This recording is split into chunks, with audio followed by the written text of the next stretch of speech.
And I'll start with you, and I'm going to say Agnes. Yes, I'll start with perfect. you. Today, some 100 million of the farmers across sub-Saharan Africa farm less than 2 hectares of land.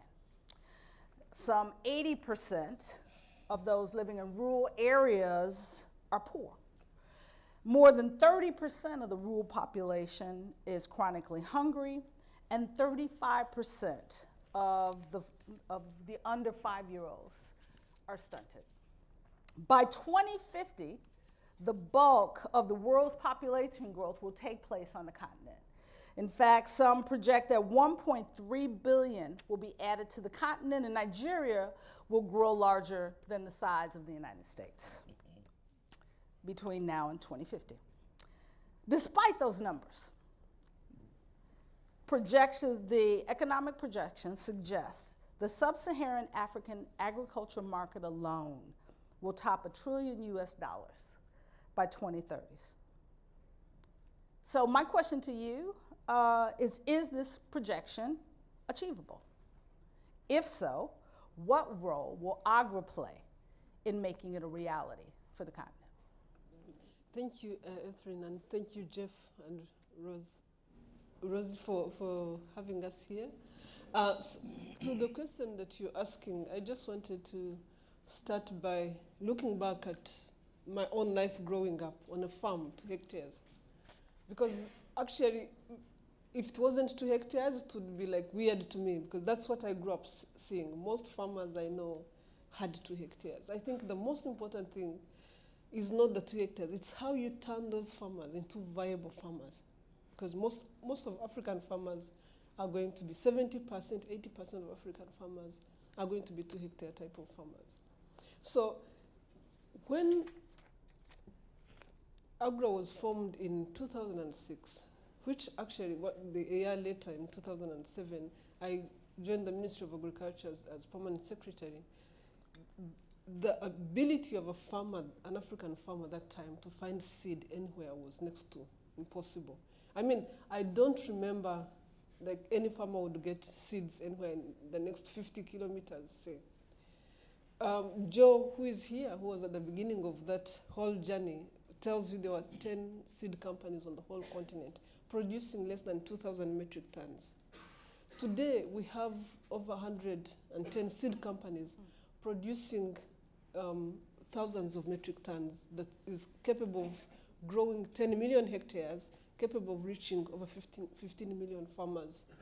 So based on that alone, the ability to close the yield gap, farmers have actually moved from 0.5 tons per hectare of maize when we were growing something called katumani. I don't know if you know katumani, to now something like 1.6. We've tripled.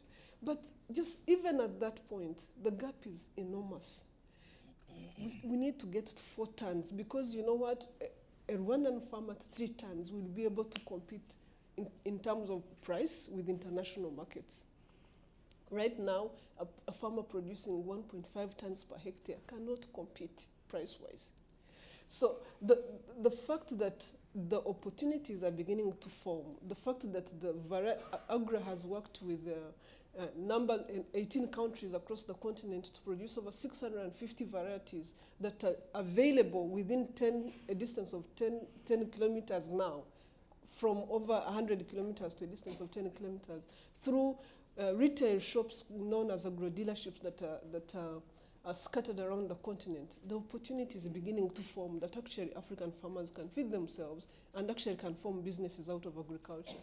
The next thing I wanted to say is private sector, existence of private sector. When I became Minister of Agriculture in Rwanda, my biggest frustration was the fact that there was no private sector in the agriculture sector. It's like you're trying, people say that in the public sector we have a repulsion against private sector, but here you wish for it and there's nowhere to find private sector. So we have to grow it from scratch. So governments are beginning to understand the value of private sector and are thinking through how to grow private sector, putting the right policies in place. A number of African governments are working now with the World Bank on the ease of doing business so that they can help build the private sector. So that's beginning to take shape. One other thing now, which actually we are working on now as AGRA, is public capacity to drive implementation and delivery, which is one of the biggest weaknesses now. I mean, AGRA as an institution can only do so much, but these governments have the potential and the capacity to reach every corner of their countries. The problem is they are challenged by capacity to do that, by capacity to design proper programs, and by capacity to implement these programs. A few countries are beginning to do that, and we have a few examples with Ethiopia, Rwanda, Burkina Faso. You see a few countries around the continent that have begun to figure it out, and we are learning from those countries and using those examples to support other countries to actually come up with policies and models that will allow them to implement. I mean, here in the discussions we had in the morning, people are talking about the type of policies and how you build a policy environment that will allow delivery. So it's on everybody's mind. So I have no reason to question that with all of us putting together, we can deliver on this. This is something that is achievable. Okay. So with investing in smallholder farmers to turn them into businesses, increasing access to seeds, private sector, and building the capacity of the public. So I'll turn to you, Kanayo. You've heard what Agnes has said. Over the past decade, as IFAD's president, you led the global response to the challenges and opportunities for agricultural development, particularly in rural areas. And as we said, specifically with smallholder farmers, focusing on smallholder farmers.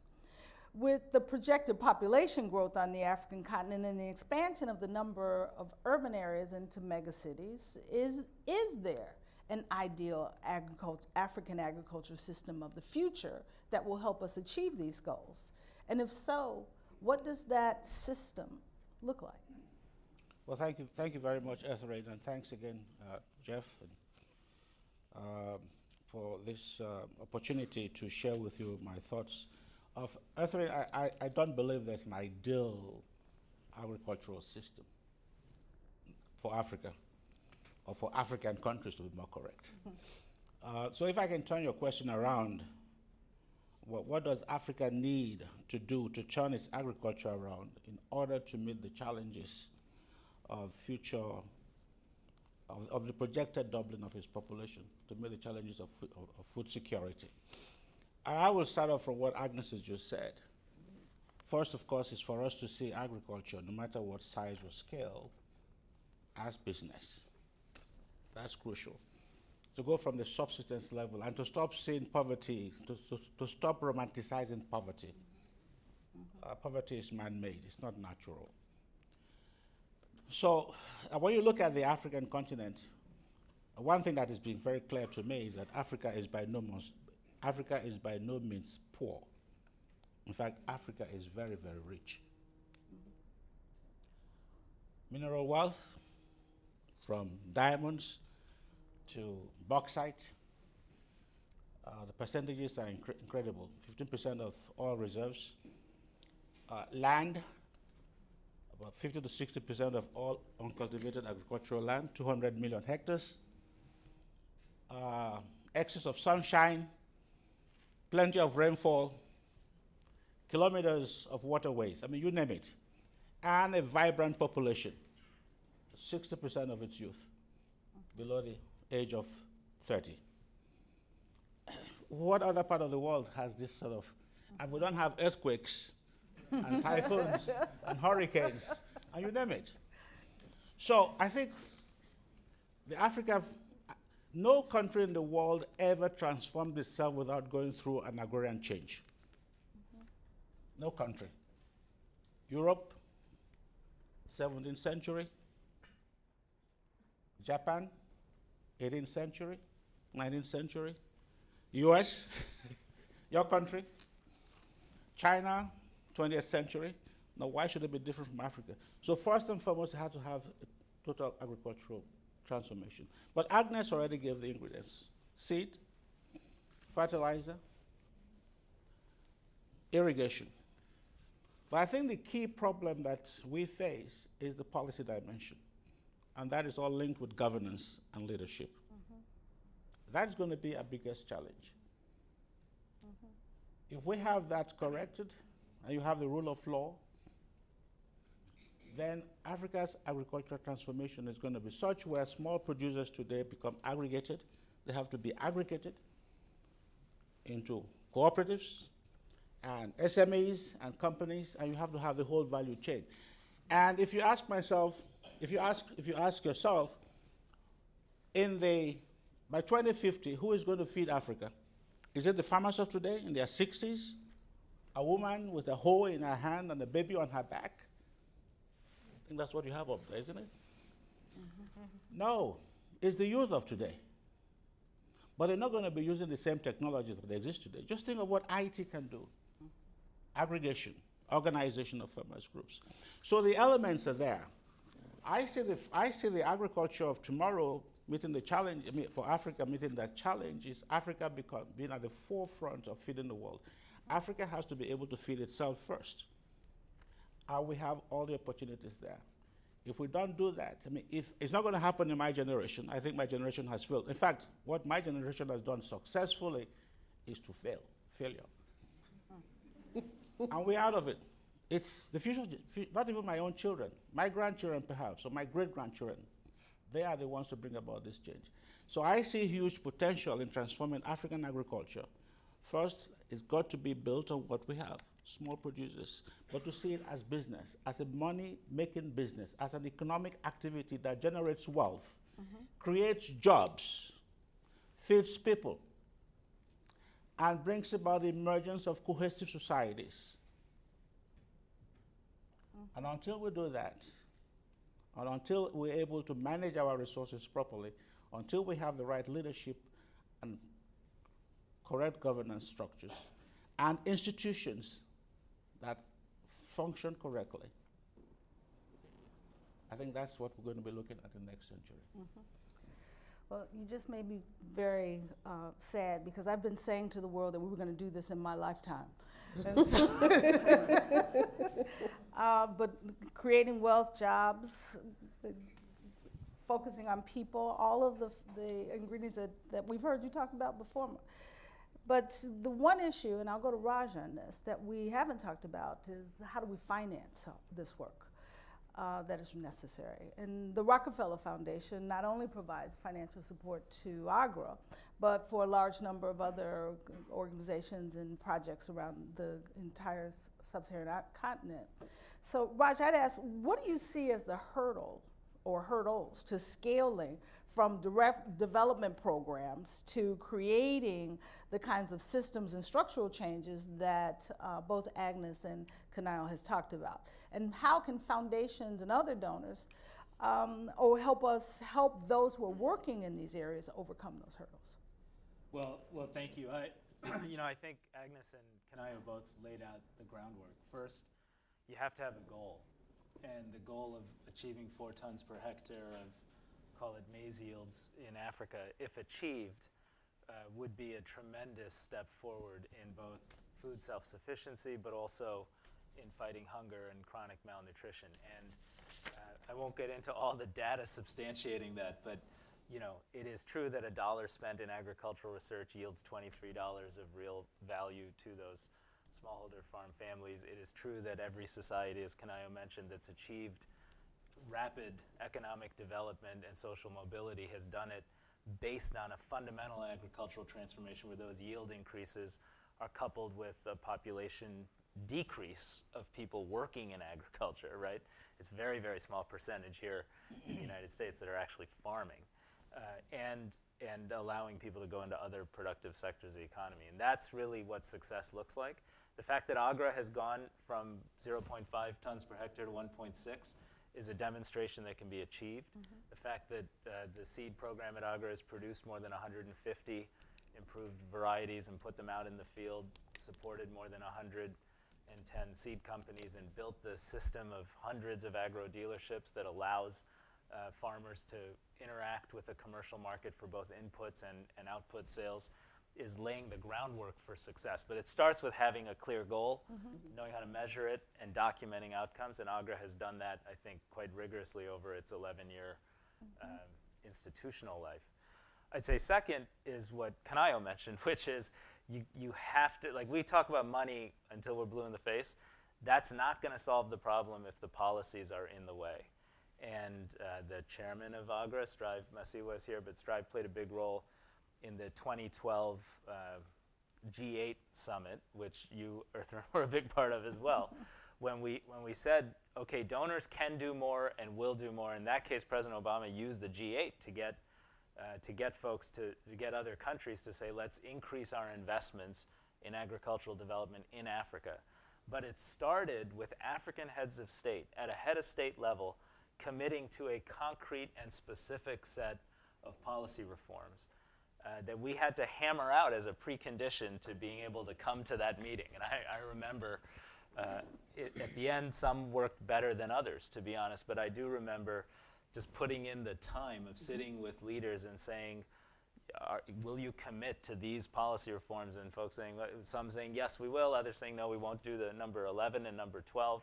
But it's that level of policy engagement to ensure that the groundwork exists for real private investment in agriculture, real commercialization of the ag sector, real access to these improved seed varieties. And AGRA is now doing that as part of its grand new strategy going forward that I hope Agnes can tell us about in 11 African countries.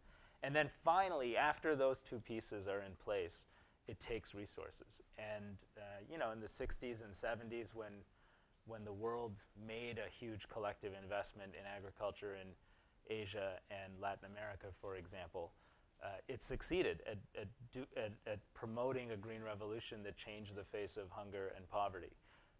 In the 1860s, in the midst of a civil war, when Abraham Lincoln signed the Morrill Act and made a huge public investment in land-grant universities and American ag extension in this country, it, over 50 years, transformed the face of our agriculture and made us the most productive staple grain economy in the world. So resources are required, and the truth is, in the 70s and then really in the 80s, and by the time we got to the 1990s, the level of public investment in agriculture had just disappeared completely.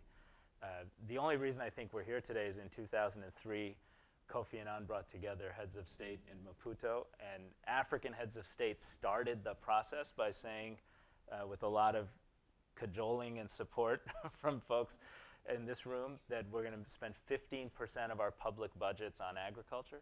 Without that kind of commitment, I don't think any of this would have happened.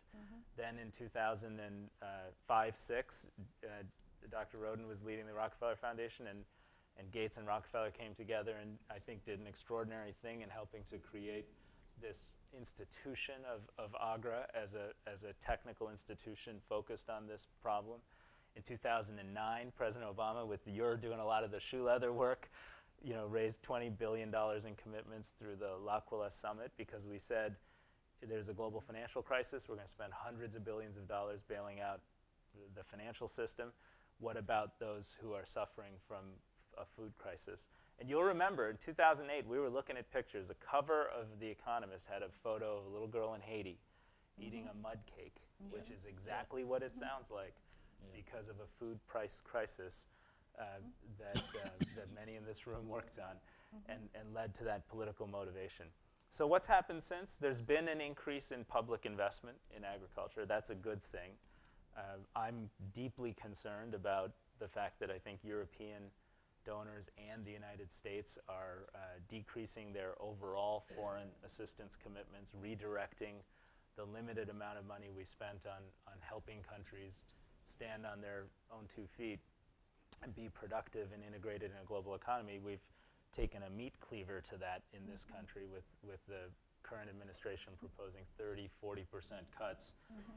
So far, because AGRA is proven it's a results-oriented institution, it has survived that and in fact garnered even greater investment from the public sector. But we have to change the larger, broader trend around foreign aid and foreign assistance to continue the progress I think we've seen and that we hope for.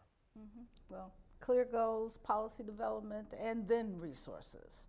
And so you talked about the investment that Rockefeller and Gates made, and I talked about your work there. We can't forget about Jeff being at the Gates Foundation then too, because it was his leadership that ensured that we had the resources that were necessary. Yeah, in to fact, I create got a lot of my practical training in farming on the Rakes farm, so I feel like I earned my right to be here, Jeff. Hard work. So Usha, let me turn to you, because you're a successful Indian business operator, and your company is now pursuing opportunities on the African continent. And you've heard what your three panelists have talked about is what's necessary. What we haven't talked about are public-private partnerships. And can you talk a bit about the role of public-private partnerships in creating food systems across sub-Saharan Africa? And how do we move from simply talking about public-private partnerships to creating the ones that really work? And give us, from your experience in India, what you think we can learn to help leapfrog the challenges that you saw in developing those partnerships as we create the ones that we'll work on for sustainable food systems on the continent. Thank you very much, and thank you, Jeff, and Stanford University for hosting us here. I'll start with the partnership which really worked well in India and parts of Asia, and very happy to be sitting next to Raj, because I actually wouldn't be here if it wasn't because of the Rockefeller Foundation and the Ford Foundation coming to India in the 60s and promoting partnership with the government of India, with private sector, with entrepreneurs to promote good quality planting material.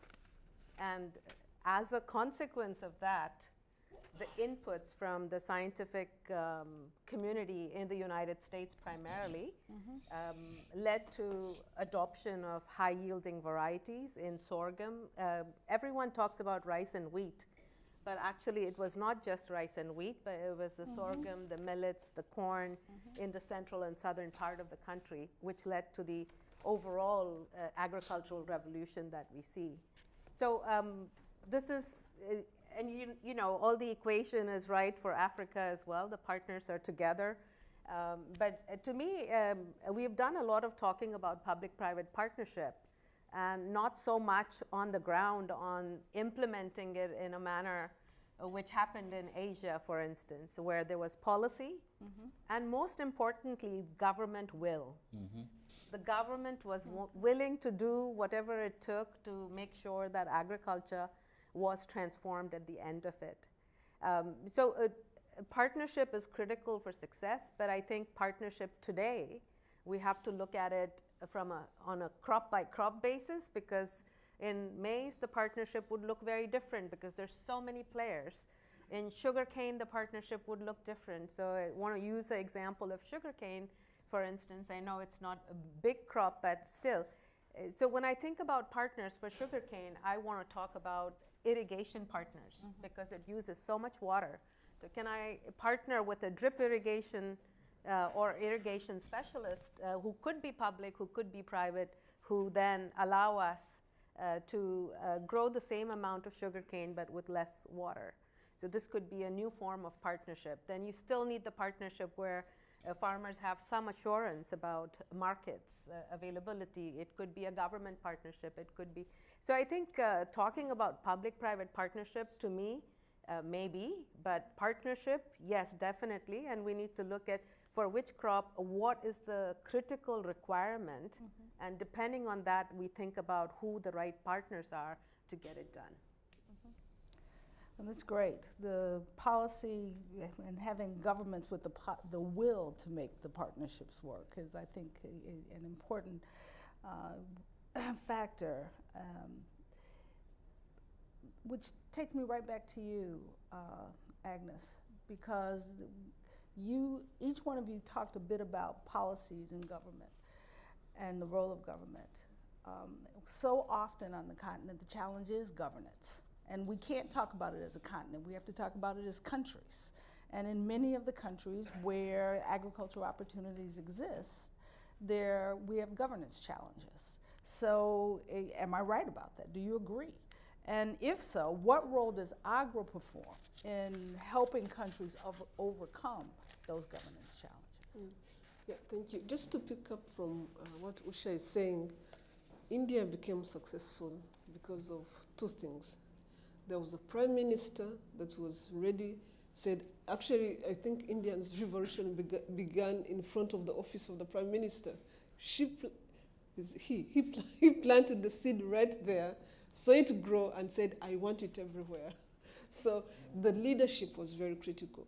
Now, the reason AGRA was created as an institution that looks across the continent was recognizing that Africa's leadership is going to be challenging. There are so many countries, there's no one leader that is going to say, let's take it to the farmer. You're going to have 101 leaders that are thinking differently. So AGRA tries to bring the idea that technologies are very critical, but also the fact that technologies need the right policies, like President Kanayo was saying, to be able to take them to the farmer. And those policies are very challenging to build. You have to have the capacity to do a policy like the discussions we had in the morning. Now, the key challenge we find across the continent is the capacity to build the policies to support an environment of technology delivery to the farmer. Because right now, we find that some of the things the people are dealing with are very basic.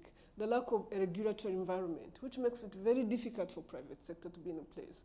The lack of a regulatory environment, which makes it very difficult for farmers not to have fake seed. You know, the idea of fake seed is like becoming a huge business, or fake fertilizers is becoming a huge business. So AGRA is what we are trying to do is trying to understand what did other countries do differently, where we've seen successful green revolutions. In fact, as recent as China, for example, what are they doing differently? Whether it's all the way from land and land policy issues that make farmers commit differently when they're engaging in agriculture. Whether it is access to financial issues and the kind of tools that are put in place to make it possible for women farmers to access finance. Whether it is the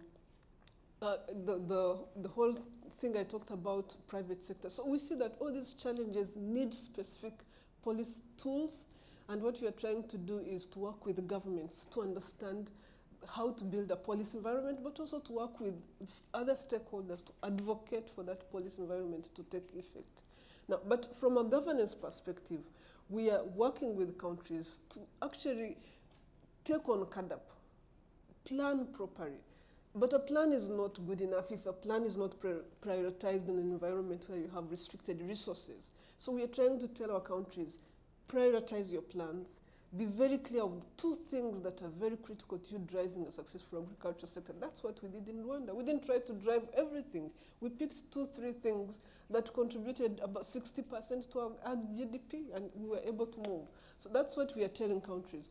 Prioritize, put in place your implementation mechanisms that help you deliver, and be accountable, because you're using other people's resources. You have to tell them where their money is going. You have to show them the results. So, and you're building a base that will allow you to pull in your own resources. So unless we do these things and really try to go the extra mile, we will not be able to, agriculture will not transform, and the next economies will not be able to transform. By doing that in Rwanda, we were actually able to reduce poverty by 20% in a period of 6 years, just by investing in rigorous investing in the agricultural sector, doing what the CADAP required us to do. Now, what we are trying to do from a continental perspective is actually taking that to the continent. Raj, you will be happy to know that we are actually trying to work with BMGF and others, and African Union, to actually get a scorecard in the agricultural sector working, and start asking ourselves, so, Your Excellency, if you don't know what to do, there's help. AGRA can help, so-and-so can help, there's help, but let's get moving. Mm-hmm. And this is how we track it, and this is how we measure it. So with the scorecard, you can see where you're making progress, but also you can see what is difficult for the rest of the for the whole continent. And then AGRA knows that it needs to put its weight behind this with our partners. So I think there's a real opportunity using the energy of one country learning from another country through what AGRA is doing across the continent to actually be able to get the continent to move at a different pace than we've done in the past. Mm-hmm. Yeah. I must come back to you on this and ask you, though, do you see scorecards made public or scorecards just for the government? So the question is, if we're talking about transparency, is it transparency to donors on how they're scoring on scorecards as well as to the governments themselves? It's interesting that you say that. For me, a scorecard that does not actually track donor investment is not good enough, because most of these countries are depending on donor support to get moving. Now, through the Pulse Declaration and everything, we do make commitments. We have to come through on those commitments to support these countries. Exactly the point you're making, Raj, around the fact that, you know, support to agriculture is dwindling. It's up and down.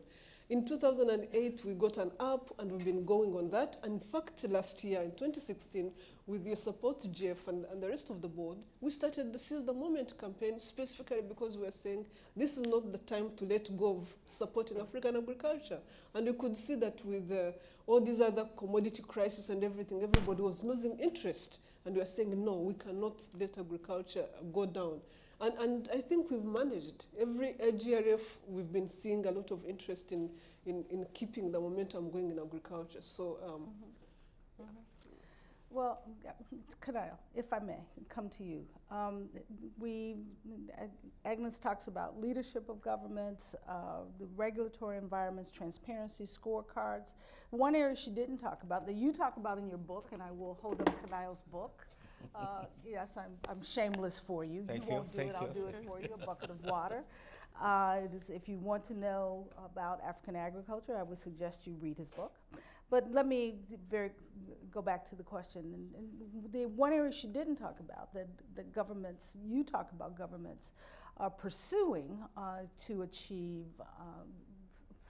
more sustainable, durable food systems, is the issue of innovation. And in your book, you say the most exciting innovations don't always emerge from laboratories. And so what kinds of examples can you give us as a scientist of what role technology and innovation play in achieving this $1 trillion African agriculture opportunity? Thank you. Before I answer your question, I need to take a second. You know, Agnes, I don't believe that African agriculture, the transformation of African agriculture is dependent on aid. It's not. African agriculture will transform itself when leaders invest in agriculture and rural development. And it has to be intrinsic. It's an internal process. Development is not something we do for or to people. Development is something people do for themselves. Our role is to support, to guide, to catalyze, but not to lead, because they must own it. I see the role for international development assistance to kickstart, to initiate. But change doesn't come about by itself. It has to be made to happen by those who want to change.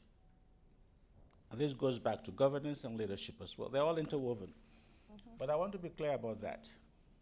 As I said, no country ever transformed itself on the basis of external aid. We're all scientists, one way or the other.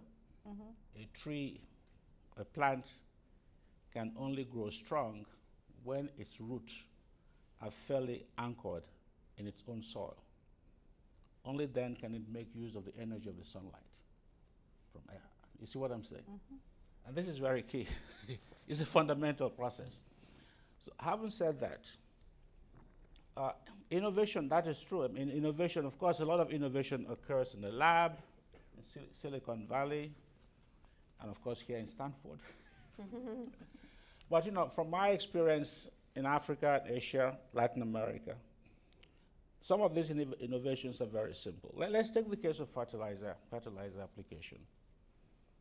You know, we all say, well, farmers are very poor, they can't afford to use a fertilizer. Fertilizer and irrigation as old as the Nile civilization. It is pitiful, because the woman that you see up there probably is not part of the 13 or 18% of African farmers that use fertilizer. compared to 40% in Asia and maybe 60% in Latin America. But look, think about in the Sahel, where farmers have to apply fertilizer to their millets or sorghum, or parts of dryland East Africa.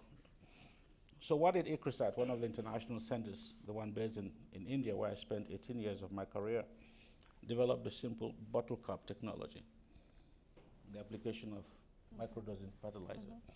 Now you will say, what has a bottle cap got to do with fertilizer application? Very simple. The farmers don't have the money to buy a 100 kg fertilizer bag of fertilizer, but they can aggregate and use it. Simple bottle cap. Apply bottle cap fertilizer with the seed to the planting hole. Is that innovation? That's innovation. That is innovation. Well, but then take another innovation, which again is also technology based, but its use and application is a bit different. We partner with Intel to develop small digital equipment for farmers in Asia to measure when to plant, how much fertilizer to apply, or how much irrigation. And a good story we always tell, partnership with Intel, for my institution, IFAD, was ability for rice producers to measure salinity or fertilizer application. In this particular case, a simple technology that was meant to guide them in the application of fertilizer and the rest of them helped a farmer, a woman in this particular case, like in most cases, is women, to reduce her fertilizer application because she had been over-fertilizing. Now, that simple technology she can use, or somebody can use and tell her how much fertilizer to apply. So she actually saved money. I can give you several others. You know, you must have heard the story about the regreening of the Sahel, the regreening of the Sahel. And this was a very simple technology of how farmers were able to capture rainfall and to add simple mulching. And they call them in the Sahel. Basically, this started in Niger, in the village of Batodi. Demi-lune, it's a half moon. It's a half moon structure that you build with rocks and things. And it captures rainwater. It's a small catchment, and you can plant your trees and what have you. And over 20 years, 25 years, the whole of Batodi, hundreds of acres or hectares of Sahel dryland was reforested, reforestation. Now, this is a very small structure, half moon structure. Not only that, they can now add mulch as well as some animal manure and produce vegetables as well. Now, is that the innovation? Of course it's innovation. I think basically what I learned in all of this is that innovation doesn't always start in the lab. It actually starts if you listen to what farmers are doing or listen to what they're saying. And sometimes it's just taking a very simple idea from the farmers and turning it around and doing it differently. Innovation is not always something new. And innovation is not necessarily a negation of the past, of what is old. It can basically mean throwing a new light into an old technology and doing it differently. It's innovation. We get it. It doesn't need to be high tech. Even here in Silicon Valley, you can say that and say it proudly. Raj, I want to come to you on a statement that Agnes talked about, the need for financial assistance resources. Kanayo says, nope, it's not about the aid. I would say, but what about investments? And that we need investments in agriculture. And in fact, IFPRI, the International Food Policy Research Institute, and the International Institute for Sustainable Development issued a joint report recently that said that we will require $11 billion in additional investments to support the achievement of SDG 2. They say that $6 billion of that needs to come from the countries themselves, but $4 billion needs to come from outside. Now, here's the challenge. What we're beginning to see is that, for example, you had had some of the richest philanthropists come together here in the United States recently, and to talk about the investing for the achieving the Sustainable Development Goals, $500 million, and they prioritized education, the global health, and inequality. Agriculture and food security weren't on that list. We don't have a food crisis like 2009 happening right now that would suggest that we have the attention on the front pages. How do we keep agriculture at the top as a priority for investors, and what do we need to do to ensure that agriculture is seen as a viable investment? Well, you know, it's obviously difficult, but I think it starts with maybe admitting that it's been the policy environment in many of the countries that everyone here has a lot of experience working in has been, over the past period of time, relatively unstable, where you have a leader and a policy framework that says, okay, we welcome investment, we're going to protect commercial property rights, we're going to invest in the kind of infrastructure that can reduce the in-country transportation of cost-related transportation of goods like fertilizer in or backhaul out, and then there's a change, and investors are stuck in an environment where that's much less conducive to private investment. So I think first and foremost you have to have a set of principles which now have been agreed to as part of, Agnes mentioned the CADP, that's the Comprehensive African Agricultural Development Program, right? As part of that, there are a set of principles on private investment that countries have agreed to that AGRA has supported. There has to be visibility, like on this scorecard, to making sure people stick with those principles even as there are leadership changes, and leaders understand the very, very long-term consequences of expropriating land or corporate assets and private and disrupting property rights in that context. So that's one, is policy stability. The second is a little bit of a slight difference from what Kanayo said, although he's entirely right in his points about innovation. But some of us, and he was there, of course, were just in this phenomenal presentation about the data and big learning revolution. And Thomas Friedman wrote a nice piece yesterday or today about Nanda Nilekani and what's happening in India. But it is true that communities in rural African countries that are part of the AGRA program, for example, are already or will soon be data rich before they are financially rich. And it's something that this community at Stanford and Silicon Valley can do is help all of us understand what that means to accelerate just sheer opportunity, whether it's opportunity for commercial investment, which is your question, or just opportunity to be more efficient at the public mission of support for agricultural development. And we've supported at Rockefeller a couple of examples in that area. Like using that data, you can do a much better job of designing private commercial insurance products for farmers. Really no big country's been really successful in agricultural transition without taking risk out for farmers.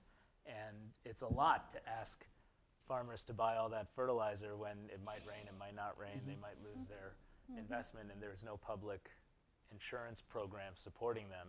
Well, maybe it's the case that big data and machine learning will allow us to get so efficient at providing insurance products that either the public subsidy required to put that system in place will go down dramatically, or it can be done on commercial terms as it's being done in some really interesting places around Africa. So that's just one example. Another one's the one we saw where you all presented that phenomenal information about using satellite data to really map and understand crop yields and performance, and it's only a matter of time before aggregating different forms of data allows you to be really predictive in that context, which can have big impacts.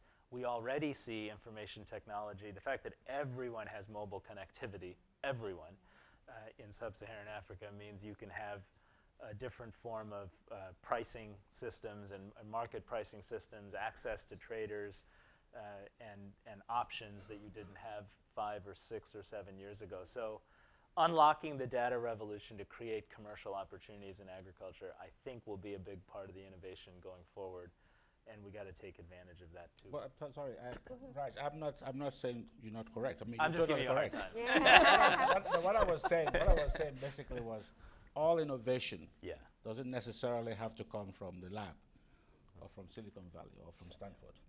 There are innovations, practical innovations, which are just basically ground up. And we have to be able to, we should listen to what farmers are saying and what they're doing. And there's a lot that we can learn from them, and then see how we can apply them. So we talked a lot about seeds when we talk about, and I want to talk about, since we're talking about innovation in seeds, and I go back to Usha, because you've done a lot of work around seed innovations, and at the Maharashtra Hybrid Seeds Company, which is one of India's largest seeds company.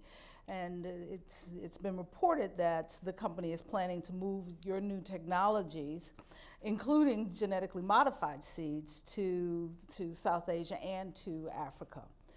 And so what role do you believe that GM seeds will play in helping Africa feed itself in the world? And how do you overcome the kind of regulatory restrictions that you've seen in India around these issues as you move to bring this technology onto the continent as an innovation to move us forward?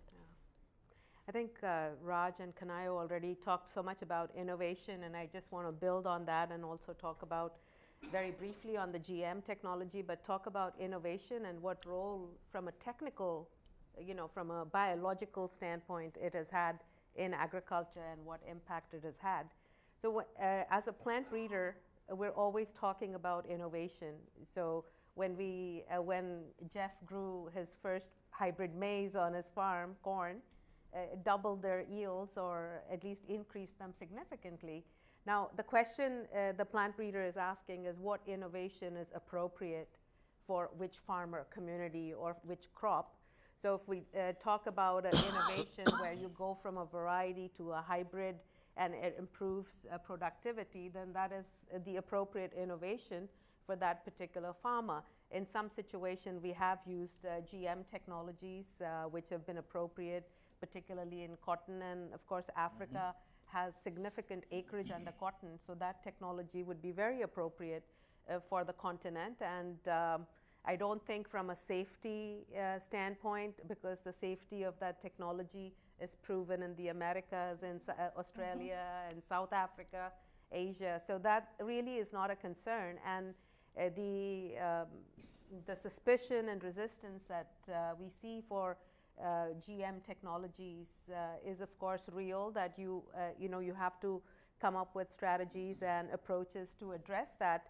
But I think in the process what has happened is a general negative environment to a certain extent towards innovation in agriculture, which I feel is bad for agriculture, for farmers to have the best of technologies. Why is it that the African farmer and the Indian farmer should not have access to what the American farmer has access to today and reaps benefit from it?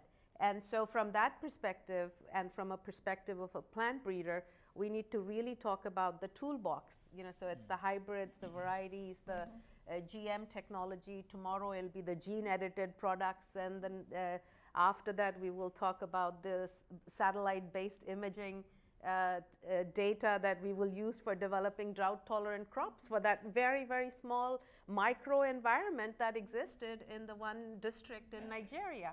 And so I really want to not focus so much on GM technology, but really emphasize on the importance of innovation for agriculture from a science perspective. We have had many examples of the other innovations which also help the farmers, but farmers must have access to the best if they want to get themselves out of their current situations. I love that. Farmers must have access to the best, and to innovations, to the policies, to the regulatory environment, as well as the resources. Before I go any further, I'd like to open it up to the audience for questions. We are at Stanford, And I know that there are a number of people who are probably chomping. Let me start over here. That's the first hand I saw, and then I'll come over on this side. Go ahead. Yeah, my name is Gabrielle Hecht. I'm a senior fellow here. Thanks. I'm a senior fellow here at FSI in the Center for International Security and Cooperation, and also a professor of African history in the history department. And I would love to hear the panel talk explicitly about 3 issues: biodiversity, food diversity, and climate change, and how these figure into your plans. Thank you. Okay, we'll take one other question, and then we will go back to the panel. Your hand in the go ahead. Hi, thank you. My name is Keeley. Yeah, my name is Keeley. I'm founder of an organization called Blue Raya.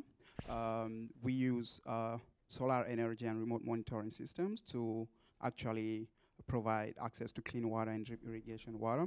My question is about systemic change, because I'm more interested in seeing like the long-term impact on rural populations, people at the bottom level of the pyramid.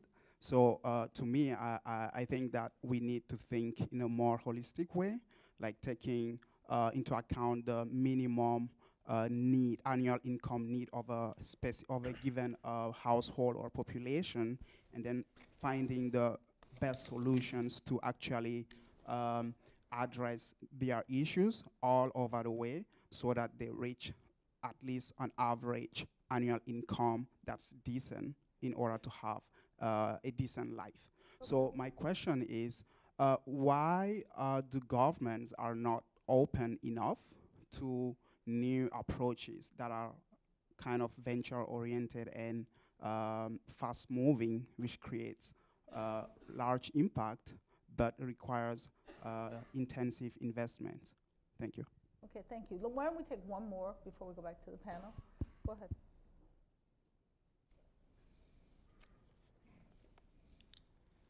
Hi, I'm Timothy Childs. I'm CEO of a company called Treasure 8 and the Future Food Center on Treasure Island. And I want to say, what an amazing panel. I just want to say the fact that the board came all the way to Silicon Valley to have this meeting is a nice signal. And welcome to the Bay Area, if enough people haven't said it.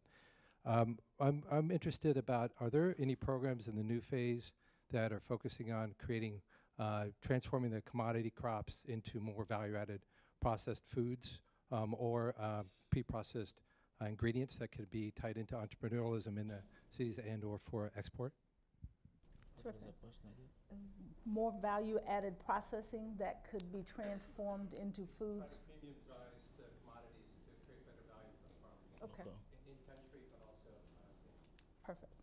All right. So who wants to start?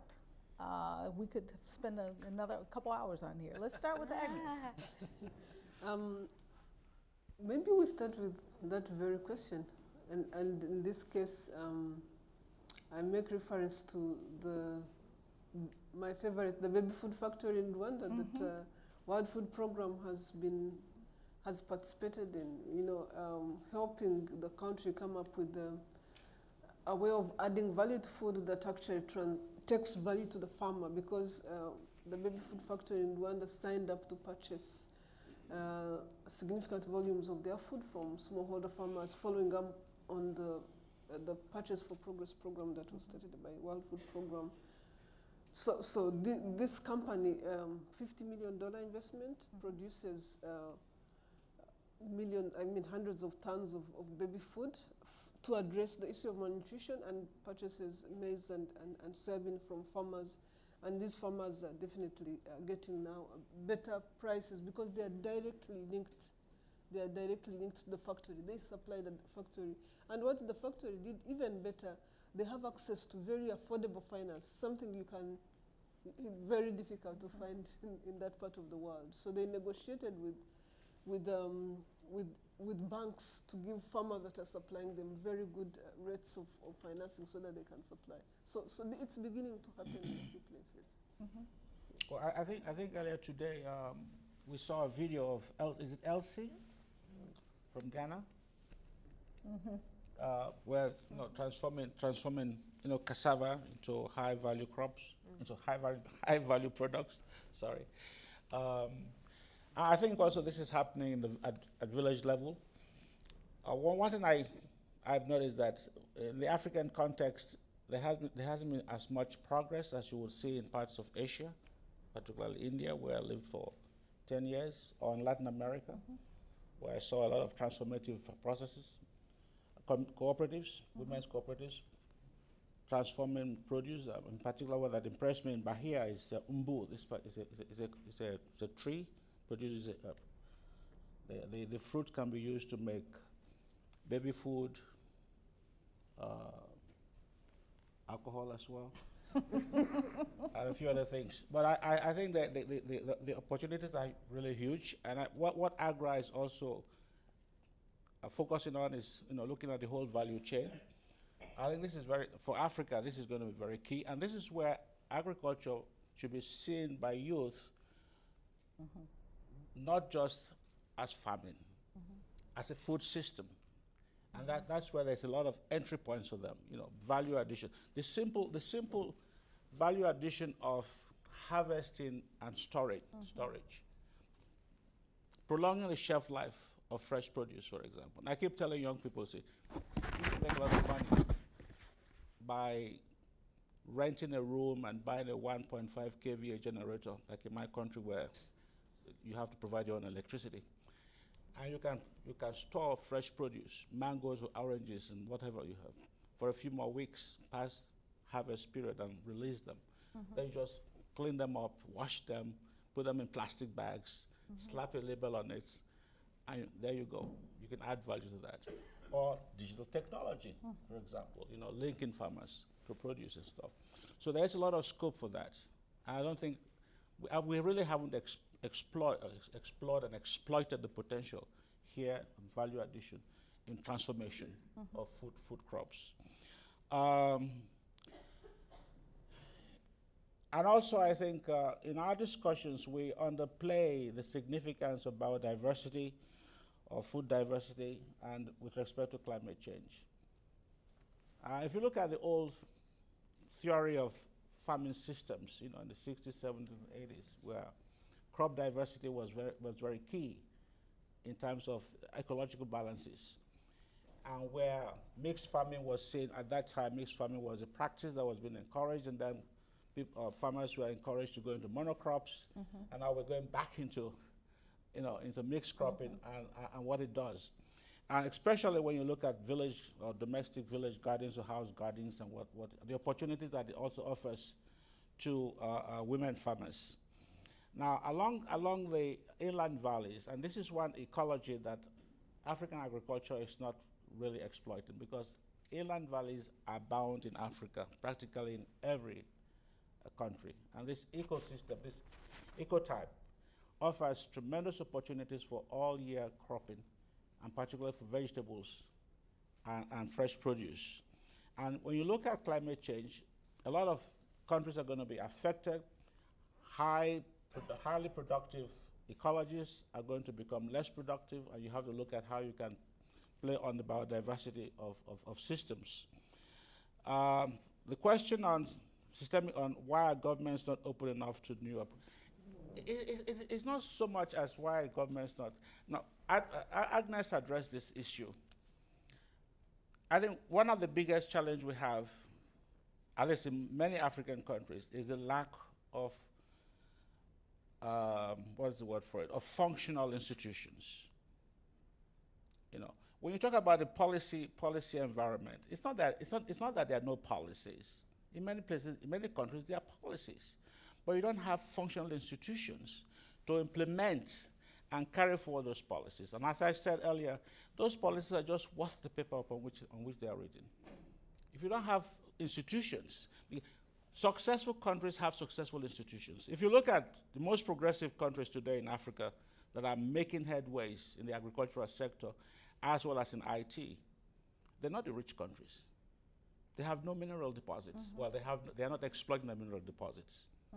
The rich countries with a lot of mineral deposits, oil and gas, you name it, the most corrupt, poor governance, the rule of law is zero, zilch. Take the case of a successful country. I will give you two of them, Rwanda and Ethiopia. based on highly successful agricultural systems with strong institutions, convinced and dedicated leadership, and good governance. It works. So it's not that countries, it's just basically priorities are wrongly placed. You know, if you look at, if I could just, 1 second. You know, now when you look at, historically, we should be ashamed of ourselves as Africans. Why? In the 60s and 70s and early 80s, when India was described as a hopeless case, China, 1 million people died for famine. South Korea was coming out of a war. African countries supported South Korea. We sent aid, both human and financial assistance to South Korea. Not one African country was a net importer of food. By 2000, China, India, Brazil, Korea, sending aid to Africa. Why? Our agricultural policies just crumbled. My country discovered oil, so did Gabon and Angola. And that was it, the Dutch disease. So the whole point here is that there's got to be a total change in mentality. And leadership, not only at the highest political level, but leadership down through the whole fabric of the system. It has to change. And that is why I say change only begins from within, not from outside. So you touched on climate change and the role that climate change will play in achieving the sustainable agriculture systems on the continent. But what role does irrigation play in addressing the challenges that climate change is wreaking on the many parts of the continent? And I'll just throw it out there. I can talk for an hour, so I'll let somebody else answer. I can say something about that. A number of countries on the African continent now are thinking through how to support farmers with technologies through subsidies. And really the bottom line for these subsidies is recognizing that no farmer will spend their very hard-earned cash on something they don't know. I mean, why would I trust your maize seed better than the maize seed I've grown for the last 25 years unless I've seen it perform? So these subsidies were started really as a way of extending knowledge to farmers. Now, countries are beginning to recognize that seeds and fertilizers are not an end in themselves, especially with climate change, that they are going to have to do something to ensure that they secure their water sources, because the total volume of water remains the same, but the spread is very erratic, that farmers are losing crops anyway. So countries have started thinking through not huge scale irrigation schemes are great at a country level, but they're not great at a household level, because not every household has access to that scheme. So they are coming up with small-scale irrigation programs that allow farmers to irrigate anything between a quarter an acre to 5 hectares. And they're putting subsidy programs that support that. And I know that very well because that's the last program I implemented in my country before as Minister of Agriculture.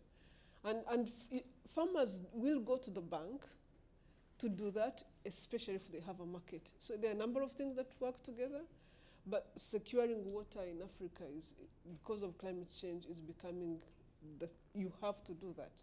And programs to do that are becoming important. And I liked what you said in the morning also about the fact that the sources of water and how we manage them is as critical as actually making irrigation affordable. But in Africa, nobody thinks about that because we've not had to worry about the amount of water. It's there, nobody uses it. And you think that water is always going to be there, except now it's beginning to become an issue.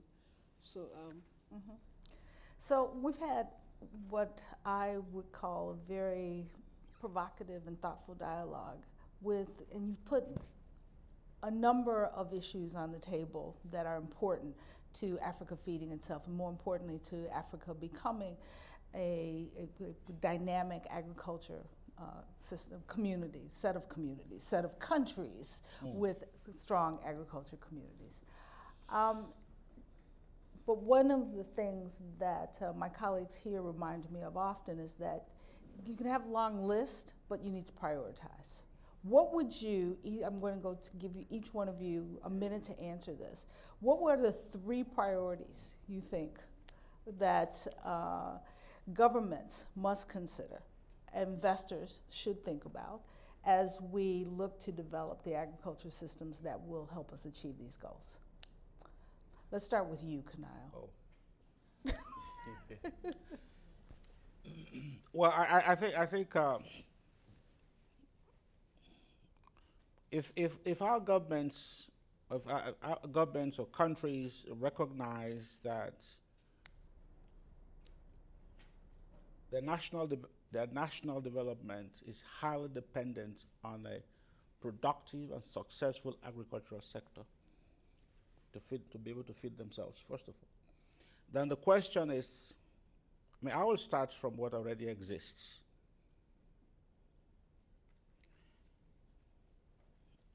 Seeds or breeds of cattle, or seeds, varieties or hybrids, fertilizer, irrigation, and policy. That's Now, 4. Well, no, it's all. Now, inputs, inputs, and they're subdivided into 3, and policy. But you see, I will start from what we have not talked about, and that is what really gets me really mad. You know, when you look at the seed sector, what percentage, Joe DeVries, what percentage of African farmers are using improved seeds or hybrids? 20%. Now that's in East That's Africa. only in corn. In corn. And only in corn. Yeah, less than 10%. What percentage of irrigated agricultural land in Africa? 3%. Sub-Saharan Africa is 5%? 2%. 2%. In Sub-Saharan Africa. Asia, 46%. 50%. Latin America, 38%. 60-something percent. Yes. And fertilizer, 18%? 18 kilograms per hectare, sorry, Yeah. roughly. Some say 13. 50. Okay? And Asia, 50. 90. 70 plus. And about, yes, and Latin America, about 160 kilograms. So you see, so African agriculture, in terms of productivity, is operating at about 25 to 40% its potential. Okay? Simple, traditional technologies. Huh? As old as the Nile civilization. Improved seeds, irrigation, and fertilizer. Now, what is the only factor that determines whether farmers will use or not use any of this? The policy environment. If I give a farmer all of these things and say you can double and triple and quadruple your yield, does she have a market? Does she have a road to the market? And if she overproduces, is her price guaranteed, or is it going to crash? What happens to her produce? Leave something for your No, so colleagues. that's it. Okay. So for me, it's so simple. Okay. It's inputs and policy. Okay. Inputs and policies. Usha?